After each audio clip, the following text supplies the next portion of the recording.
Amen. Na kanuni ya kwanza kabisa ya kupokea kwa mfalme ni kanuni ya kujiweka chini ya mamlaka. Ni kanuni ya kukubali kukaa chini ya mamlaka ya mfalme. The principle of submission. Kanuni ya kukaa chini ya mamlaka, ya kusubmit chini ya mamlaka, ya kushuka chini ya mamlaka, ya kukubali kukaa chini ya hiyo mamlaka. Maana yake ni kanuni ya kukubali kuongozwa, ya kukubali kuelekezwa, ya kukubali kuagizwa, ya kukubali kufundishwa, ya kukubali kusikiliza maelekezo. Ni kanuni ya kukaa chini ya mamlaka. Na kanuni hii tumesema msingi wake ni kufanya maamuzi ya kukaa chini ya mamlaka iliyo juu yako. Tukasema is a decision, ni maamuzi, ni jambo ambalo unaamua, unafanya maamuzi ya makusudi kabisa ya kwamba nitakubali kukaa chini ya mamlaka ya Mungu. Nitakubali kukaa chini ya mamlaka zote ambazo Mungu ameziweka, kuanzia kwenye ngazi ya taifa. Mamlaka ya rais, nitakaa chini ya mamlaka ya rais. Nitasema vizuri kwa habari ya rais. Nitafuata maelekezo ya nchi yangu. Nitafuata sheria na taratibu za taifa langu.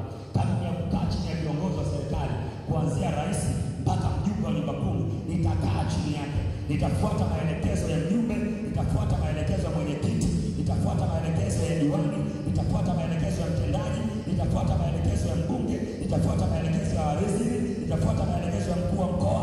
Kama ni maelekezo ya viongozi halali wa taifa hili, ninaamini ya kwamba kila kiongozi kwenye nchi ni kiongozi halali na amewekwa na Mungu, na mimi nitakubali kukaa chini ya mamlaka yake. Ni kanuni ya kwamba sitakuwa mkaidi, sitatamani kujiongoza mwenyewe, sitakuwa mimi ndio mimi kwenye taifa hili, sitasema ninavyojisikia, sitafanya ninavyojisikia, sitakwenda ninavyojisikia. Taifa hili limejengwa kwenye misingi ya katiba.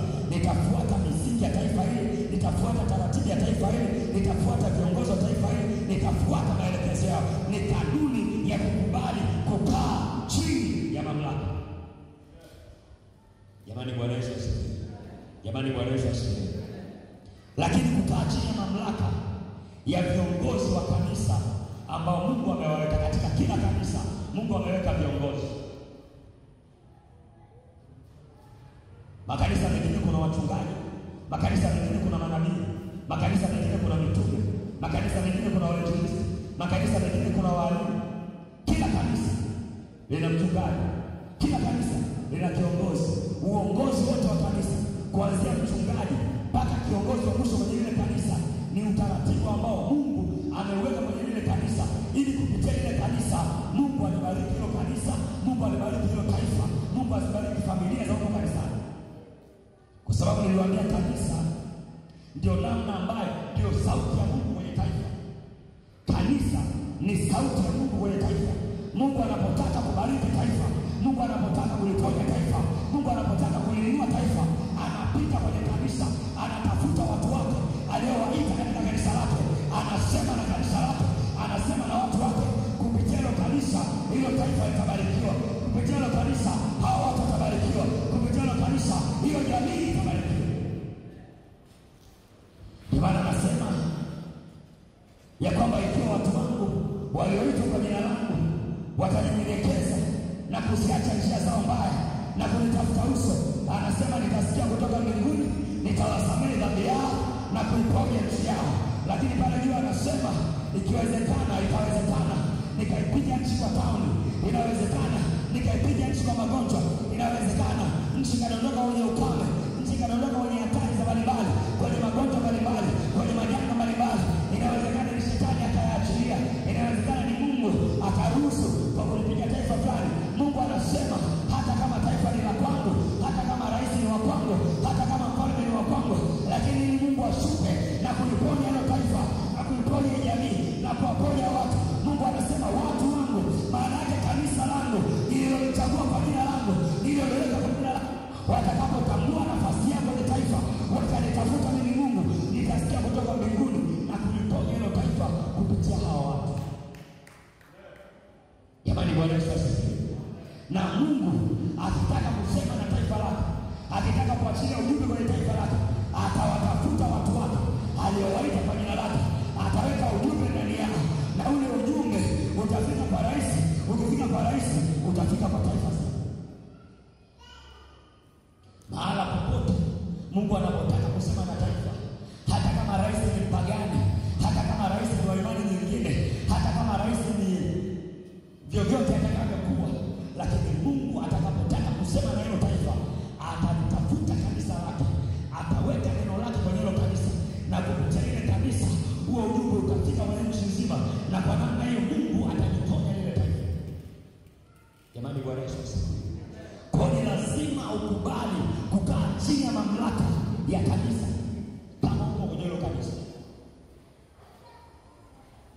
Usikae kwenye kanisa fulani alafu uko chini ya mamlaka ya kanisa lingine. Kaa chini ya mamlaka kwenye kanisa ambalo Mungu amekuweka, kwa sababu baraka za Mungu zinapita kwenye mfumo wa mamlaka. Mungu anapotaka kuwabariki watu kanisani, anaachilia baraka kupitia mfumo uliopo kanisani.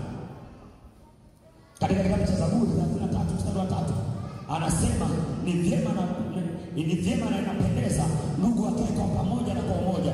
Anasema ni kama mafuta ya shukayo kichwani pa Haruni.